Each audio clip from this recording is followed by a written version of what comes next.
ये भीम आर्मी पार्मी है जितने भी है ना, अगर ये उल्टी सीधी बकैती करेंगे तो थूत पे जूत बता दिए जाएंगे इनके। देखिए ये तो हमें पता ही था कि हिंदुस्तान के अंदर हिंदुस्तान के पक्ष में अगर कोई भी योजना या कोई भी कार्य होगा उसमें विरोधियों ने कुछ ना कुछ उत्पत्ति मचानी है। उसका हमने खामियाजा देख लिया अभी कुछ दिन पहले जो हल्द्वानी में इन्होंने किया। कुछ धर्म गुरु होते हैं, वो ज़रूरी नहीं है मुसलमान में ही, हिंदू में भी है, मुसलमान में भी है, सिख में भी, ईसाई में भी है, ठीक है, हर धर्म में होते हैं। और सिर्फ पॉलिटिशियंस ही ये दंगे करवाती हैं, वरना आम नागरिक कोई दंगा नहीं करना चाहता है। लेकिन वहाँ तो देखिए आपकी बात से भीम आर्मी जरूर विरोध करेगी। आप कह रहे हो कि देश राम से चलेगा, ये देश राम से नहीं, ये देश संविधान से चलेगा। भाई साहब आर्मी की बात रही ना तो एक ही को मानता हूँ जो हमारे लिए बॉर्डर पे सुरक्षा कर रहे हैं। ये भीम आर्मी पार्मी है जितने भी है ना, अगर ये उल्टी सीधी बकैती करेंगे तो थूत पे जूत बता दिए जाएंगे इनके। और ये मैं ऑन कैमरा कह रहा हूँ, पत्रकार होने के बावजूद भी ऐसी लैंग्वेज है मेरी, ठीक है। रीजन बिहाइंड दिस, अबे तुम लोग दिन रात शेड्यूल कास्ट करते हो, तुम लोग दिन रात जातिवाद में हिंदुइज्म को बांटते हो। क्या तुमने एक बार भी चंद्रशेखर ने खड़े होकर के ये कहा कि हम सभी को एक होकर के चलना चाहिए, ब्राह्मणों को शूद्रों का हाथ पकड़ के कहना चाहिए कि हम हिंदू हैं? वो ये नहीं कह रहा है, वो कह रहा है कि शूद्र अलग है और ब्राह्मण अलग है। ये कोई सेंस ही नहीं है भाई। मेरे साथ अगर ये चचा है, मेरे साथ अगर ये भैया है, इनकी कास्ट जो भी हो, मेरी कास्ट जो भी हो, भगवत गीता कहती है कि कास्ट बेस करने का अलग तरीका है। चातुर्वर्ण्यं मया सृष्टं गुणकर्म विभागशः, ये एक तरीका है कास्ट को अलग करने का, ठीक है। मैं ही शूद्र हूँ, मैं ही ब्राह्मण हूँ, ये मेरी परिकल्पना है। और चंद्रशेखर की क्या परिकल्पना है? वो खड़े होकर के कहता है कि हम भीम को मानते हैं। वो खुद कितना एजुकेटेड है? भीमराव अंबेडकर कहते थे कि शिक्षा शेरनी का दूध है, जो जितना पिएगा वो उतना दहाड़ेगा। उसको शिक्षा पता नहीं हो, शेरनी का दूध क्या पिएगा? बताओ। वो दिन रात केवल लड़ाई के अलावा उससे और कुछ नहीं होता है। भाई इन लोगों की कोई बात ही मत करो। ये लोग राजनीति में कहीं है ही नहीं। एक लोकसभा सीट, एक विधायिका, एक न्यायपालिका, कहीं बैठे हैं भीम आर्मी वाले, कहीं नहीं है। तो फिर ये है कौन? इनको पूछ कौन रहा है? नेशनल टेलीविजन बेवकूफ है वो भी जो इन्हें पूछ रहे हैं। बात ही खत्म। लेकिन जिस तरीके से डॉक्टर भीमराव अंबेडकर जी ने कहा था आर्टिकल 44 में कि यूनिफॉर्म सिविल कोड लागू होना चाहिए और राज्य की जिम्मेदारी है, करना चाहिए, ये डॉक्टर भीमराव अंबेडकर जी का सपना था। लेकिन वहीं भीम आर्मी के चंद्रशेखर रावण मुस्लिम लीग के साथ है, वो कह रहे हैं कि यूनिफॉर्म सिविल कोड जो लागू हो रहा है वो गलत है। हकीकत दिख रही है ना यहीं पे भाई। ये जान हम लोग पता है क्यों खुश होते हैं ये लोग ऐसे बयान देते हैं? तो क्योंकि इनकी हकीकत झलक जाती है।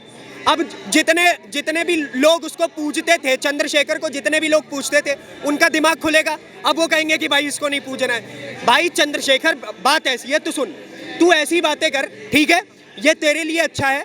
तुझे अगर इससे थोड़ा बहुत राजनीतिक फायदा हो रहा है, तेरे घर पे 5-10 करोड़ 50 करोड़ रुपए की फंडिंग पहुंच रही है, तो तेरे लिए ताली बजा रहा हूँ। तू खा रहा है फेंकी हुई रोटी, ठीक है, लाइक अ डॉग। और हम क्या कर रहे हैं? हम लोग अपने दम पे लड़ करके चीज़ों को ले रहे हैं संवैधानिक रूप से, असंवैधानिक रूप से नहीं। हमसे ज़्यादा BR अम्बेडकर को ये नहीं मानता होगा, ठीक है। ये हमारी परिपक्वता दिखाती है। और ये क्या दिखा रहा है? इसको बस शोर करना है। भाई साहब 8 साल पहले तिलक लगा के घूमता था, और आज क्या? और उस समय पे पता है ये खड़े होकर के विरोध किया करता था उन लोगों का जो लोग कहते थे तिलक तराजू और तलवार, इनको मारो जूते 4, ठीक है। और आज क्या कह रहे हैं? मैं उन्हीं के साथ हूँ।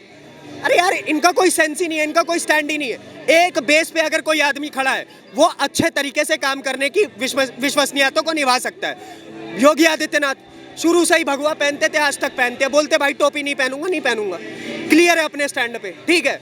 उससे अच्छा तो ओवैसी लगता है मुझे एक बार को। भाई कम से कम ये तो कह रहे हैं कि मैं इनके साथ ही हूँ, सिर्फ बार बार इधर उधर हो तो नहीं रहा। उसके देखिए वो अलग बात है, 3 पीढ़ी पहले ओवैसी भी हिंदू था, वो खुद इस चीज़ को मानता है।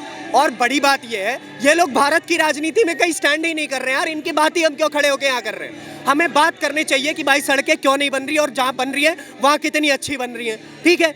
हमें बात करनी चाहिए यूनिफॉर्म सिविल कोड क्यों नहीं लागू हो रहा है, जहाँ लागू हो रहा है वहाँ कितने अच्छे से इम्प्लीमेंट हो रहा है। हमें बात करनी चाहिए कि यहाँ पे इस देश में कितने हजारों लोगों को, लाखों लोगों को, करोड़ों लोगों को उज्ज्वला योजना के तहत जाकर के सिलेंडर मिल गया, कितने लोगों को पक्के मकान मिल गए। इस चीज़ के बारे में बात करो। और बात इसके लिए करो कि भाई साहब टैक्स स्लेब क्यों नहीं कम हो रहा है? बात इस चीज़ के लिए करो कि मोदी सरकार 3 किसान बिल दोबारा लागू क्यों नहीं कर रही है? इसकी बात नहीं कर रहे। बात कर रहे हैं हम ये कर देंगे वो कर, भाई तुम कुछ कर ही नहीं पाओगे। आपने बात की किसानों की, लेकिन मोदी जी ने भी राजनीति खेल ली। विपक्ष का कहना है कि वो तो अवार्डों को खरीद रही है, भारत रत्न को खरीद रही है और जयंत चौधरी को दे दिया सिर्फ जाट वोट पाने के लिए। मैं एक मजे की बात बताता हूँ, जो कांग्रेस पार्टी आज खड़े होकर के ये बोल रही है ना उसी के सबसे पहले प्रधानमंत्री अपने गले में खुद उन्होंने भारत रत्न टांगा था, ठीक है। उसके बाद उनकी दादी जी, राहुल गांधी की दादी जी, अपने गले में उन्होंने खुद भारत रत्न टांगा था। उनके दिमाग में ये सेंस नहीं आया कि होमी जहांगीर बाबा को दे दे, उनके दिमाग में ये सेंस नहीं आया कि लाल बहादुर शास्त्री को दे दे, उनके दिमाग में ये सेंस नहीं आया कि भाई साहब एक बार को तुमसे अच्छा काम तो उस आदमी ने किया जो एलपीजी लेकर के आया, लिबरलाइजेशन, प्राइवेटाइजेशन, ग्लोबलाइजेशन। भारत के पूर्व प्रधानमंत्री, उनके गले में जाकर के टांग लेते। तुम लोग भारत रत्न के ऊपर सवाल उठा रहे हो, तुम्हारा बस चले भाई, तुम तो कल को ओवैसी के गले में टांग दोगे मुस्लिम वोट बैंक के लिए। तुम्हारा कहीं स्टैंड ही नहीं है यार, तुम फैक्टफुल बातें ही नहीं कर रहे हो।